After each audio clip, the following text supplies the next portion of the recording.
अस्सलाम वालेकुम एवरीवन। आज की इस वीडियो में हम बात करेंगे बायोकेमिस्ट्री के बारे में, क्योंकि हमने enter multi disciplinary sciences start किए हैं, जो कि हमारे साथ 9th क्लास के फर्स्ट चैप्टर में जो टॉपिक्स है, जिसमें हमारे साथ बायोलॉजी की लिंकेज बाकी जो सब्जेक्ट्स है उनके साथ क्या है। तो उसमें हमने पिछली वीडियो में बायोफिजिक्स पढ़ा। आज की इस वीडियो में हम बायोकेमिस्ट्री के बारे में बात करेंगे। ठीक है, ओके। बायोकेमिस्ट्री क्या होती है, सबसे पहले डिफिनीशन। ओके, मैं आप लोगों को एग्जाम के टिप्स भी बताता हूँ कि कैसे हल करना है, और साथ में पेपर पैटर्न का भी तरीका बताता हूँ कि ये कैसे सॉल्व करना है। तो इस पैटर्न को अपने जहन में याद रखते हुए पेपर में ऐसा ही हल करना है। ओके, अच्छा, सबसे पहले बायोकेमिस्ट्री की डिफिनीशन जानते हैं। The study of those chemical substances or molecules which occur inside the living and their chemical reactions that occur inside the living cell। ठीक है, तो यहाँ पे which occur inside the living and their chemical reactions, ठीक है, that occur inside the living cell। तो यहाँ पे आप देखिए कि इसमें हम chemical substances या molecules, जितने भी मॉलिक्यूल हो, ठीक है, मॉलिक्यूल्स के बारे में हम स्टडी करते हैं। और वो मॉलिक्यूल कहाँ पाए जाते हो, वो हमारे साथ लिविंग ऑर्गेनिज्म में पाए जाते हो। और इन मॉलिक्यूल्स का जो रिएक्शंस होता है, और वो रिएक्शन कहाँ पे हो, लिविंग ऑर्गेनिज्म के अंदर हो। तो इसको पढ़ने के बारे में क्या हम इसको क्या बोलते हैं, बायोकेमिस्ट्री।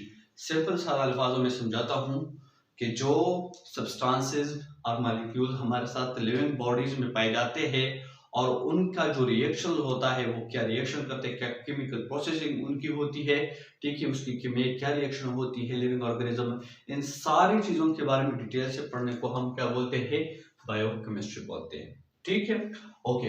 अब एक्सप्लेनेशन की बात करते हैं, इसके बारे में थोड़ा और समझने की कोशिश करते हैं। सबसे पहले biochemistry deal with organics compounds which make up body such as protein, lipid, carbohydrate। अच्छा, बायोकेमिस्ट्री हमारे साथ अक्सर इसका ताल्लुक हमारे साथ किसके साथ होता है, ऑर्गेनिक कंपाउंड्स होते हैं। ठीक है, ऑर्गेनिक कंपाउंड्स, ठीक है, उनके साथ होता है। ऑर्गेनिक कंपाउंड हमारे साथ क्या अक्सर आपकी लेवल के लिए ये organic compounds protein, lipid, carbohydrate ये हो गए। ठीक है, तो जो कंपाउंड्स कार्बन, हाइड्रोजन और ऑक्सीजन पर मुश्तमिल होते हैं, हम अक्सर उसको क्या बोलते हैं, ऑर्गेनिक कंपाउंड बोलते हैं।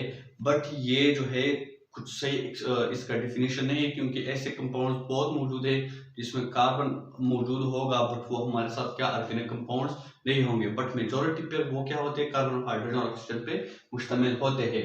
जैसे कि प्रोटीन्स, लिपिड और कार्बोहाइड्रेट्स के आप स्ट्रक्चर देखोगे, तो मेजर लेवल पे इनमें कार्बन, हाइड्रोजन और ऑक्सीजन की मिकदार पाई जाती है। ठीक है, तो बायोकेमिस्ट्री में हम ऑर्गेनिक कंपाउंड के बारे में बात करते हैं, जैसे कि प्रोटीन के बारे में, उनके स्ट्रक्चर्स, उनका क्या क्या होता है, उसकी फंक्शंस क्या है।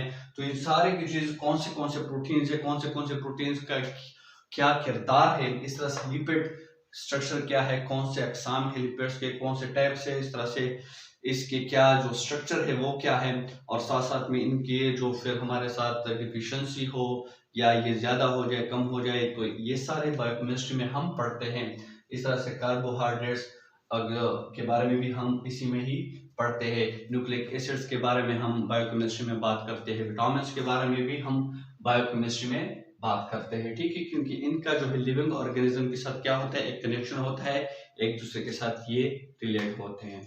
ठीक है, अब दूसरा point, biochemistry provide better understanding about life processes and biological activities. तो बायोकेमिस्ट्री हमारे साथ एक बेहतरीन क्या समझ देती है, किस लाइफ प्रोसेस के बारे में, मतलब जिंदगी के जो मुख्तलिफ प्रोसेसिंग होती है, क्योंकि लिविंग ऑर्गेनिज्म की बॉडी में मेटाबॉलिक प्रोसेस जो होती है वो हर टाइम जारी रहती है। कभी कभी अगर इसमें कमी या ज्यादत या खराब हो जाता है, ठीक है, किसी भी वजह से, किसी भी मेटाबॉलिक एक्टिविटी या एंजाइम की वजह से, किसी भी चीज की वजह से, तो फिर उसका इफेक्ट इंसान के ऑर्गेनिज्म की जिंदगी पे होता है। ठीक है, तो इसलिए ये लाइफ प्रोसेसेस के बारे में क्या हमें मालूमात देते हैं। और बायोलॉजिकल एक्टिविटीज, अगर बायोलॉजिकल एक्टिविटी मतलब लिविंग ऑर्गेनिज्म की जो एक्टिविटीज होती है उसके बारे में, क्योंकि अगर इंटरनल जो उसका एनवायरनमेंट हो, वहाँ पे जो प्रोसेसिंग्स होती है, वहाँ पे जो मेटाबॉलिक रिएक्शन होती है, या उसमें जो ऑर्गेनिक कंपाउंड्स पाए जाते हैं वो असल लेवल में हो, सही लेवल सही मकदार में हो, उसमें कमी ज़्यादा ना हो, तो फिर नॉर्मल लाइफ होती है। अगर उसमें कमी आ जाती है, प्रोटीन्स की कमी आ जाती है, एक कार्बोहाइड्रेट की या ऑर्गेनिक कंपाउंड की बाकी जो है उनमें उसकी कमी आ जाती है, तो फिर लाइफ जो है बायोलॉजिकल लाइफ वो इफेक्ट होती है। इस तरह से मुख्तलिफ बीमारियां भी लग सकती है। अगर मकदार ज़्यादा हो जाए तो फिर भी क्या होते हैं, मुख्तलिफ बीमारियों की वो खदशात होते हैं। तो इसलिए ये हमारे साथ लाइफ प्रोसेस के बारे में और बायोलॉजिकल एक्टिविटीज के बारे में बायोकेमिस्ट्री हमें क्या बोलते हैं, अंडरस्टैंडिंग देते हैं। ठीक है, इस तरह से फॉर एग्जांपल अब इसका एक एग्जांपल भी लिखना पड़ता है। The study of photosynthesis, respiration and other metabolic activities of living organism require knowledge of chemistry।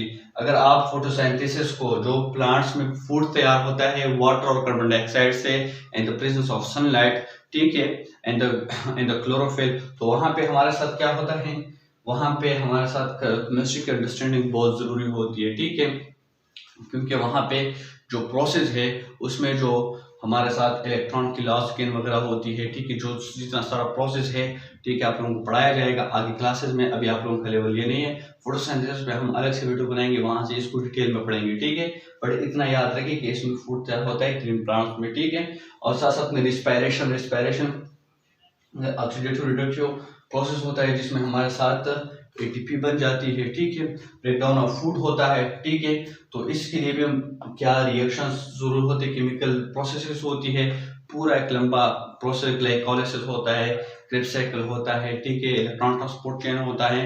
तो ये हमारे साथ बहुत स्टेप्स होते हैं, इसमें भी हम बात करेंगे जब इसके लेक्चर्स आएंगे। ठीक है, बट फिलहाल के लिए इतना ही इसके बारे में समझिए। और जो बाकी मेटाबॉलिक रिएक्शन हो लिविंग ऑर्गेनिजम्स में, उनके बारे में भी पढ़ने में हम बायोकेमिस्ट्री में पढ़ते हैं। ठीक है, क्योंकि बहुत से एंजाइम्स होते हैं जो मुख्तलिफ किस्म के जो मेटाबॉलिक रिएक्शन होते हैं उसमें ये क्या होते हैं, इन्वॉल्व होते हैं।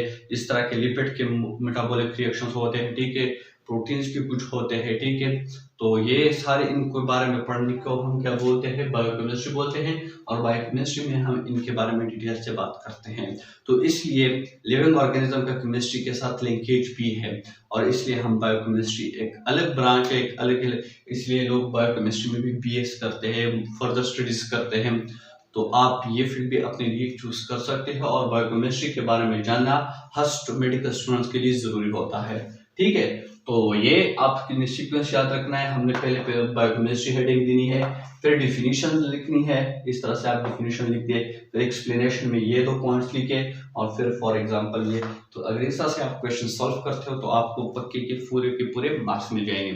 तो आज के लिए इतना ही। नेक्स्ट वीडियो में बाकी जो हमारे साथ रहते हैं, जो हमारे साथ लिंक और जो फील्ड्स रहते हैं बायोलॉजी के, जो कि जिसका लिंक है बायोलॉजी के साथ, वो हम पढ़ेंगे।